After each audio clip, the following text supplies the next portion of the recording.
సొంత ఇల్లు కార్యక్రమానికి తిరిగి స్వాగతం.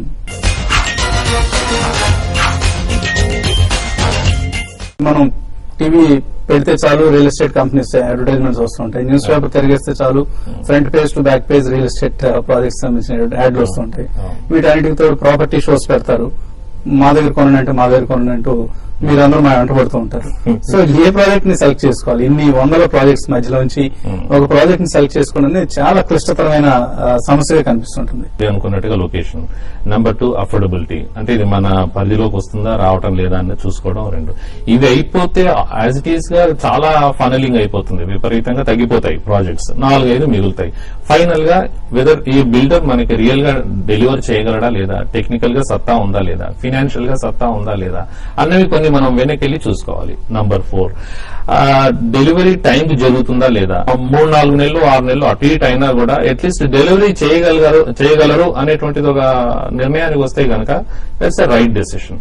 నెక్స్ట్ మనకు రిక్వైర్మెంట్ ఒక 1500 స్క్వేర్ ఫీట్ అనుకోండి, అనవసరంగా 2000 కి 2500 కి వెళ్లి మనం ఓవర్ ఎక్స్టెండ్ అయిపోయి చేయడం అన్నది అయినంత మటుకు నివారించాలి.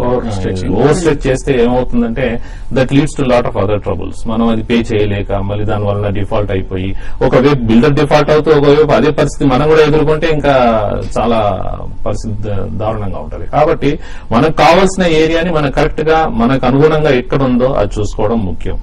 మనం తీసుకునేటప్పుడు మనం డబ్బులు ఇచ్చేటప్పుడు కంపల్సరీగా అది అప్రూవల్స్ అయ్యి ఉండాలి. మున్సిపల్ కానివ్వండి, హుడా కానివ్వండి, what ever it is, homes ever the statutory authority ఎవరున్నారో వాళ్ళతో అప్రూవల్ అయ్యి ఉండాలి. అప్రూవల్ అయ్యిందంటే అర్థం కంపల్సరీగా land is 100% is clear land అని ఒకటి ఉంటుంది.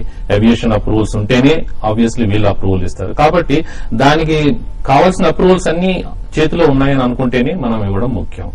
రెండవది ఖచ్చితంగా వాట్ ఎవర్ పేమెంట్స్ మనం చేస్తున్నవన్నీ చెక్ ద్వారానే చేయడం చాలా ఇంపార్టెంట్ అండి. ఎందుకంటే రేపు ఏది ఏమైనా, ఇప్పుడు మీరే అన్నారు అంటే మరి వాళ్ళు కట్టకపోతే చేయకపోతే పరిస్థితులు, అంటే అప్పుడు మనం ఒకవేళ క్యాష్ రూపానే ఇచ్చామనుకోండి, దానికి ఇంకా రీకోర్స్ ఎక్కడుంది? ఇవ్వలేదన్నా ఏం చేయలేము, పరిస్థితి చాలా దారుణంగా ఉంటుంది. కాబట్టి కంపల్సరీగా whatever we have in between both it must be compulsory in cheque payment only. So అయినంత పాటుగా అపార్ట్మెంట్ యొక్క ఎఫిషియన్సీని మనం క్యాల్కులేట్ చేసుకోగలగాలి. అంటే యాక్చువల్ కార్పెట్ ఏరియా ఎంత ఉంది, బిల్డప్ ఏరియా వాళ్ళు మనకి ఎంత ఛార్జ్ చేస్తున్నారు. కొంతమంది బిల్డర్స్ అంటే మా సహోదరులే అయినా పర్వాలేదండి, ఏమంటారంటే కార్పెట్ ఏరియా లెటర్స్ హైపోథెటికల్ గా 1000 స్క్వేర్ ఫీట్ ఉందనుకోండి, దానిపైన 50% ఎక్స్ట్రా 1500 అంటారు. అది అలా అనడానికి వీలు చాలా ఎక్కువ, తప్పది. ఎందుకంటే కరెక్ట్ గా ఏం కన్స్ట్రక్షన్ చేస్తున్నారో అది మాత్రమే అవుట్లైన్ టు అవుట్లైన్ క్లియర్ గా, మనం ఏ చిన్న ఆర్కిటెక్ట్ దగ్గరకు పోయినా కూడా ఆర్కిటెక్ట్ క్లియర్ గా చెప్పేస్తారు దీని కంప్లీట్ బిల్టప్ ఏరియా ఇంతండి అని చెప్తారు. అదే వాళ్ళు ఛార్జ్ చేయగలగాలి. కాకపోతే carpet area to built-up area ఒకవేళ రేషియోలు ఎక్కువ తక్కువలు ఉంటాయి, యాక్చువల్ గా మీరు చేసిన తర్వాత కూడా ఎక్కువ తక్కువలు ఉంటే అది ఆ పర్టికులర్ అపార్ట్మెంట్ టైప్ ని బట్టి వస్తూ ఉంటుంది. ఎస్పెషల్లీ గేటెడ్ కమ్యూనిటీస్ లో ఈ ప్రాబ్లం వస్తూ ఉంటుంది. ఎందుకంటే క్లబ్ హౌస్ లు ఇతర కూడా ఇందులో కలిపేస్తారు. మళ్ళీ క్లబ్ హౌసెస్ కి వాటికి సెపరేట్ ఛార్జ్ చేస్తారు ఎమ్యూనిటీస్ పేరుతో. సో 2 రకాలుగా కస్టమర్ కి బర్డెన్ అవుతుంటుంది. ఐ డౌట్ అండి, యూజువల్లీ క్లబ్ హౌస్ ఏరియాని ఇందులో యాడ్ చేయరు, అనంత మటుకు ఎవరు యాడ్ చేయరు. యాడ్ చేస్తే that I can't say. But ఏదైతే బిల్టప్ ఏరియా ఆ అపార్ట్మెంట్ కి కంప్లీట్ ఆ టవర్ కి ఆ కంప్లీట్ బిల్టప్ ఏరియా ఉందో అది మాత్రం యాడ్ చేస్తే కరెక్టే, అది దాంట్లో తప్పు లేదు. అది యాడ్ చేసినా కూడా మనం కొన్ని లగ్జరీ సెగ్మెంట్స్ లోకి వెళ్తే ఆ డిఫరెన్స్ ఎక్కువగా ఉంటది. ఎందుకంటే ఫర్ ఎగ్జాంపుల్ వసారాలు ఉన్నాయి అనుకుంటే, లాబీస్ ఉన్నాయి, అవన్నీ ఎక్కువ ఉంటాయి. యూజువల్ గా ఒక స్టాట్యుటరీగా ఒక 6 feet చాలు అప్రూవల్ తెచ్చుకోవడానికి, కానీ బిల్డర్ 7 feet 8 feet కూడా పెడతారు. ఎందుకు పెడతారంటే అది లగ్జరీ, అది అలా ఉంటే చాలా హ్యాపీగా ఉంటుంది, కూడా వైడ్ గా ఉంటది, ఇబ్బంది లేకుండా రావడం పోవడం చాలా హ్యాపీగా ఉంటది, వెలుతురు ఎక్కువగా వస్తుంది. ఇవన్నీ చాలా పాజిటివ్స్ ఉన్నాయి. కాబట్టి మనం దానికి రెడీ అవ్వాలి. అంటే ఈ డిఫరెన్స్ ని మనం అబ్జర్వ్ చేసుకోగలమా లేదా, మనకి మన లైఫ్ స్టైల్ కి ఇది సరిపోతుందా లేదా చూసుకోగలగాలి. ఇది ఓకే అనుకుంటే వీ కెన్ ప్రొసీడ్. కానీ కట్టని దాన్ని కూడా అందులో ఇంక్లూడ్ చేస్తే మాత్రం ఒప్పుకునేదే లేదు, దాంట్లో డౌట్ లేదు. చెక్ చేసుకోవాలి చెక్ చేసుకోవాల్సిన అంశాలు. ఇప్పుడు 3 ఇష్యూస్ ఉన్నాయండి పర్టికులర్ గా. ఒకటి ఆర్కిటెక్ట్ ని మనం ఇండిపెండెంట్ గా చెక్ చేసుకోవాలి, ఈ బిల్డప్ ఏరియా కరెక్టా కాదా అన్నది మనతో కాకపోతే కనుక నేను అనేది. రెండవది లాయర్ ని చెక్ చేసుకోవాలి, లీగల్ గా పేపర్స్ అన్ని కరెక్ట్ ఉన్నాయా లేదా అన్నది ముఖ్యం. మూడవది స్ట్రక్చరల్ గా వెదర్ ఆల్ దీస్ ఇష్యూస్ అన్ని స్పెసిఫికేషన్స్ అని ప్రాపర్ గా ఉన్నాయా లేదా అని చెక్ చేసుకోవాలి. లీగల్ ఇష్యూస్ నుంచి ప్రొటెక్ట్ చేసుకోవడం ఎలా? ఇప్పుడు మా కేసే తీసుకుందాం ఫర్ ఎగ్జాంపుల్, మేమైతే క్లియర్ గా క్లారిటీ ఇచ్చేసాం. ఒకవేళ కనుక ఇది వర్క్ ల్యాండ్ అని అవుతే గనక then we stand indemnify to you, we have no issues about it, we are very clear అని క్లియర్ గా రాసిచ్చాం కూడా. సో అది మేము నిలబడడానికి మాకేమి అవి ఐ మీన్ మేమేం వెనుకకు పోము, ఎందుకంటే వీఆర్ వెరీ క్లియర్ లీగల్లీ. కానీ ఆ తర్వాత వచ్చే పరిస్థితులను ఎదుర్కోవడం అనేది చాలా అసాధారణమే, ప్రతి కస్టమర్ కి అది అయ్యే పని కాదు.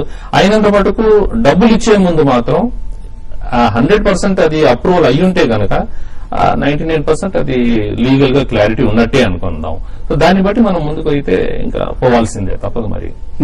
ఇంకా దాని తర్వాత వచ్చే ఎవరైనా వస్తే ఇంకా దాన్ని యాక్సిడెంట్ అలాంటిది ఇది వచ్చిందరు ఆఫ్ కోర్స్ హోమ్ యూజర్స్ కి ఇల్లు కొనుక్కొని అందులో ఉండాలనుకునే వాళ్ళు ఒక తరహా అయితే, రెండో వాళ్ళు ఇన్వెస్ట్మెంట్ కోసం వెళ్దాం అనుకుంటారు. సో ఇన్వెస్ట్మెంట్ కోసం వెళ్దాం అనుకునే వాళ్ళకి వాళ్ళ మొత్తం ఫైనాన్షియల్ పోర్ట్ఫోలియోలో రియల్ ఎస్టేట్ కి ఎంత భాగం ఇవ్వాలి? 50%, 40% or more than that?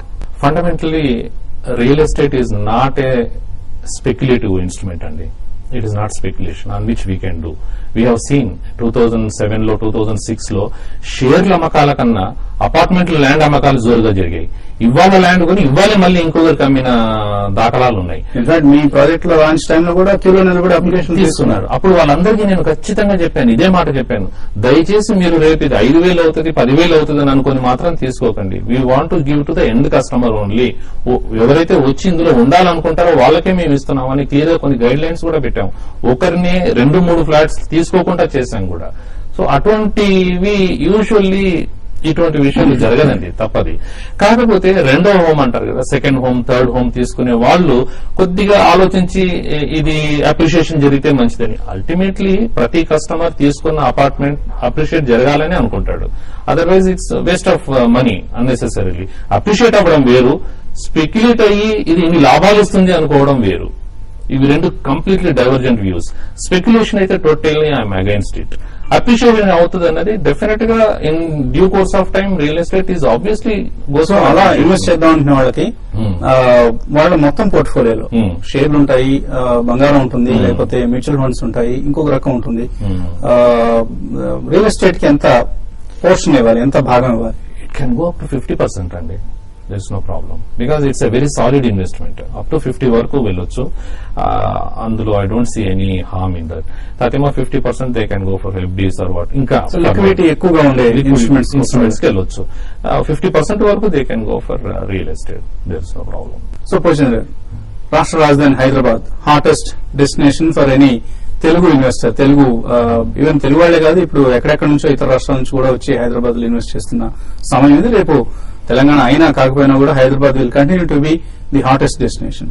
So Hyderabad లో ఇన్వెస్ట్ చేద్దాం, హైదరాబాద్ లో లేదా ఇల్లు కట్టుకుందాం అనుకునే వాళ్ళకి బెస్ట్ లొకేషన్ ఒకటి కాకపోతే 2 లొకేషన్స్. ఇప్పుడు మనం బెంగళూరు తీసుకుంటే Whitefields is the hottest location అంటాం. అలాగే చెన్నై తీసుకుంటే old Mahabalipuram road or Poonamallee road ఇటువంటివి చెప్తూ ఉంటారు. సో హైదరాబాద్ సంబంధించి ఏది హాటెస్ట్ లొకేషన్ గా మీరు భావిస్తారు? అది most undoubtedly it is Gachibowli area అండి. The best area and appreciation కానీ రేపు అన్ని విధాలుగా ఆలోచిస్తే Gachibowli is the most hot area. Completely on the other side of the city is number 2, that is around Uppal దాటిన తర్వాత పోచారం అటువైపు అయినా కూడా that is also now equally growing area. ఇప్పుడు మనం చూస్తున్నాం ఐటీ రివైజ్డ్ ముసాయిదా ప్రకారం areas are very clearly demarcated. వాటిలో I feel these 2 are very important locations అండి. But any day Gachibowli and surrounding areas are absolutely. And what about this side, Bombay road, new Bombay road or the Karimnagar road side? Lot of inertia ఉందండి towards Shamirpet అటువైపు. Lot of inertia ఉంది. అంటే ఇప్పుడు ORR వచ్చింది, మంచి connectivity అవుతుంది, కానీ ఇంపార్టెంట్ మ్యాగ్నెటిక్ ఇష్యూస్ ఏమీ రావట్లేదు. అంటే అట్లీస్ట్ ఒక 20-30 కిలోమీటర్స్ అవతల ఒక మ్యాగ్నెట్ లాంటిది సమ్ సార్ట్ ఆఫ్ డెవలప్మెంట్ కనుక వస్తే then this road also will move, particularly Rajiv రహదారి. అటువంటివి లేవు కాబట్టి అక్కడ అంతగా సమయం పడుతుందండి. అట్లాగే even Bombay highway is anyway it's always there and fully Crowded ఇప్పటికే. క్రౌడెడ్ కొంత mass గా అయిపోయింది. we don't expect much to happen in the future. Okay, thank you Pochandra గారు మా స్టూడియోకి వచ్చినందుకు మీ అభిప్రాయం తెలియజేసినందుకు. సో ఇది రియల్ ఎస్టేట్ ఇన్వెస్ట్మెంట్ సంబంధించి ఎవరైనా రియల్ ఎస్టేట్ లో ఇన్వెస్ట్ చేద్దాం అనుకునేవారు, ఆర్ వాళ్ళు ఫస్ట్ టైం హోమ్ బయర్స్ కావచ్చు, లేదా second home, third homes investment కోసం తీసుకున్న వాళ్ళు కావచ్చు, వీళ్ళందరికీ అవసరమైన సలహాలు సమాధానాలని పోచంద్ర గారి ద్వారా మనం విన్నాం. వచ్చే వారం ప్రజా ఇంజనీర్ సిండికేట్ సొంత ఇల్లు కార్యక్రమంలో తిరిగి కలుద్దాం.